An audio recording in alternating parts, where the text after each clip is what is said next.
Hi Taurus, I'm Jenny Fitterer and welcome to your January Tarotscope. I have a single card for you for the month of January. The first 2/3 of January is Capricorn season and then we will be rolling over into Aquarius. And the card that I have for you this month is the Four of Swords. So here's what he looks like. So we have this man here and he's reclining, doesn't look really alive. He's dead in a bathtub. He's got this kind of note near him. There's this snake coming out up here and then we have these swords around there. So that is what we've got for the Four of Swords. Let's see what gotta find it. Okay, here we go, Taurus. Four of Swords. Holistic thinking. The picture on this card picks up on a motif from the tarot deck by Rider-Waite Smith. It shows a detail of the painting The Death of Marat, one of the great radicals of the French Revolution, by Jacques-Louis David. Jean-Paul Marat's life came to a violent end. This particular scene warns of the dangers of the hypnotic effect of ideas and of fanaticism in general, which turns people into martyrs and into politically or religiously motivated criminals. The serpent to the right is an ambiguous symbol. On the one hand, it tells you to beware of your base drives and animal instincts. On the other, it is a symbol of wisdom. Drawing on the 4 points of the compass, 4 swords represent the completeness of the weapons of the mind.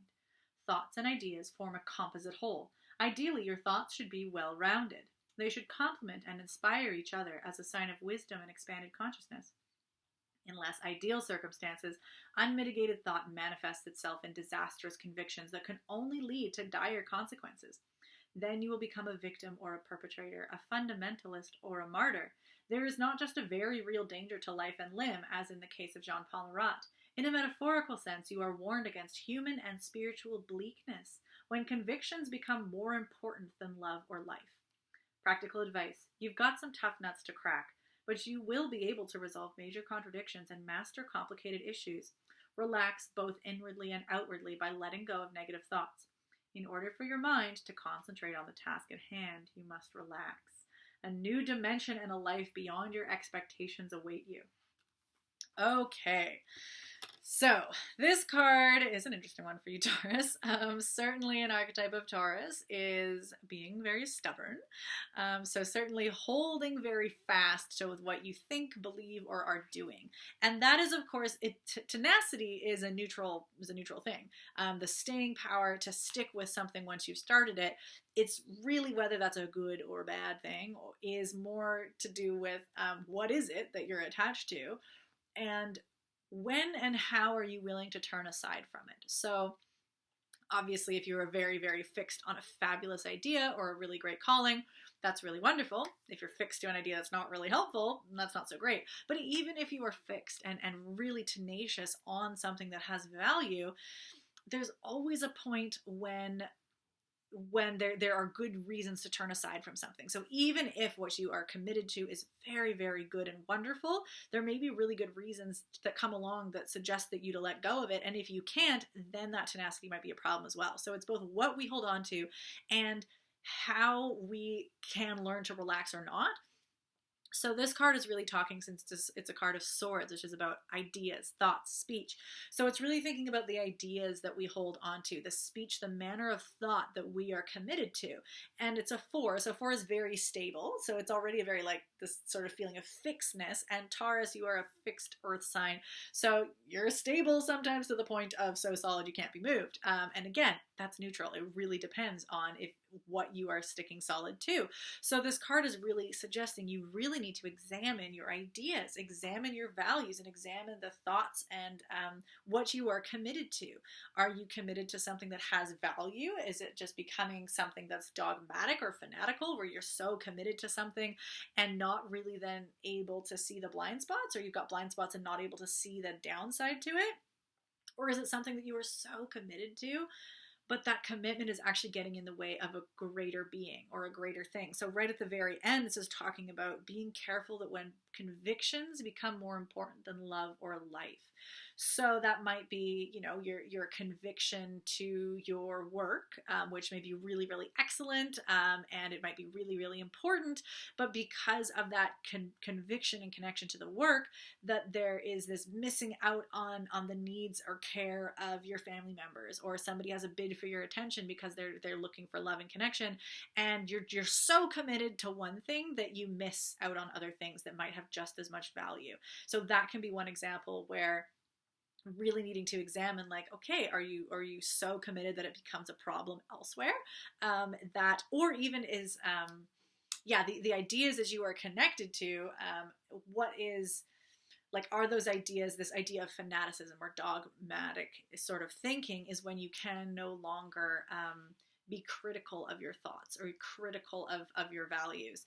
When it's like, for science to be a good experiment, something has to be able to be disproven. For an idea to know that it's not become fanatical, it has to be able to be criticized.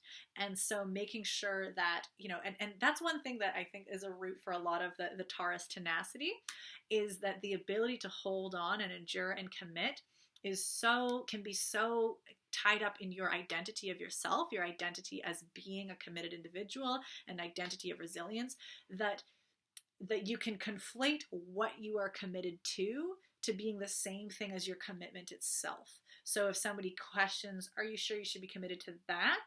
It sounds like they're saying you shouldn't be a committed person.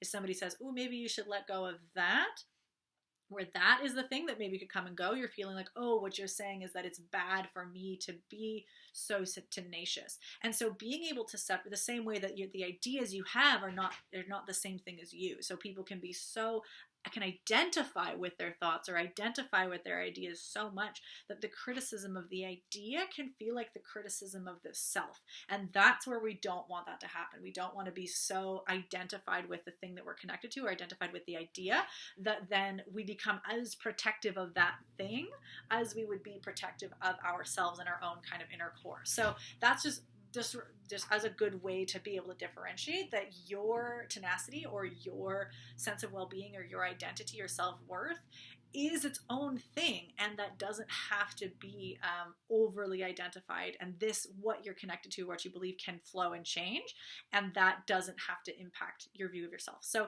that's the card. How we're going to connect that to the astrology is we are in Capricorn season for the first 2/3 of the month. And Capricorn is very much about integrity. So certainly it's about our foundations and our resources, but a very key word for Capricorn is integrity. And so for you really want to be examining are the things that you believe or are thinking or are connected to in integrity with your other values? Are you relating to these things in a way that has integrity? Are you able to still have healthy other relationships, healthy other thoughts and ideas in a way that feels good while you are connected to this? All of these things are going to be wrapped up in the idea of, do I still feel in integrity, in alignment to my values and my virtues while being connected to this idea? And remember, you just need to be in integrity to yourself, in integrity to your values, in integrity to your virtues. That does not mean you don't have to be in integrity to somebody else's value. So somebody else might be coming in here and saying, what you're doing is so not what I care about, and it's not in connection to my values. And you're like, okay, then you don't have to do it. Okay, I am not beholden to your values unless I have consented to that. So being able to differentiate where the integrity lies. I mean, yes, you should also have integrity to the well-being of your community as well, but there's a difference between being connected to somebody else's values if you don't value them yourself. So that's kind of that Capricorn beginning of the month. And then we roll over into Aquarius season. And Aquarius is an interesting one because Aquarius is also a fixed sign. So Aquarius can very much be attached to their ideas. Aquarius is an air sign, so they're very much in the cognitive, rational mind. So sometimes there's the Aquarian kind of over connection or over attachment to logic and rationality. So sometimes what that can look like is being so connected and fixed and holding on to either an idea itself or just a way of thinking, a way of processing things. So you may find actually that towards the end of the month, if you haven't kind of done that work in Capricorn season to figure out that you're in integrity with your values, Aquarius season towards the end of the month might make you feel like doubling down, because Aquarius is moving into that fixed sign of holding to those ideas. So the thing, again, you really want to test is this bringing value to me and my community? Aquarius has that kind of fixed mental tendency, but they're also very much wanting to innovate for the good of the community and for humanity at large. So Aquarius actually has a very humanitarian feeling, and their humanitarian aspect is actually very rational. It's not very emotional. It's not that, oh, I feel the pains of the world and so I want to help them. It's actually quite a rational, logical, humanitarian desire to bring us all forward. So that may be one thing to hold on as the way of sort of that antidote to being overly fixed to one idea, is just tapping back to make sure, is this actually for everybody's benefit, mine and everybody's? And that may be the thing that is able to kind of loosen that grip. So, and of course, all of this is just seeing, this doesn't mean that whatever you're attached to, you have to let go. It's just do the work, the diligence to make sure that what you are building your foundation on and your values and ideas is in alignment with your values. So, and if you found that, then double down, be tenacious. Again, as long as you aren't cutting yourself off from all other bits of connection. Okay? All right, Taurus, that's your January. So if you want any more assistance, there is the Pay What You Can Capricorn Season Workshop is available and up on the YouTube channel. I appreciate all donations. It helps me keep making this. So if you want to check that out for a little bit more additional support, especially of the transits that are happening this month, do check that out. And I will see you next month. Take care, Taurus.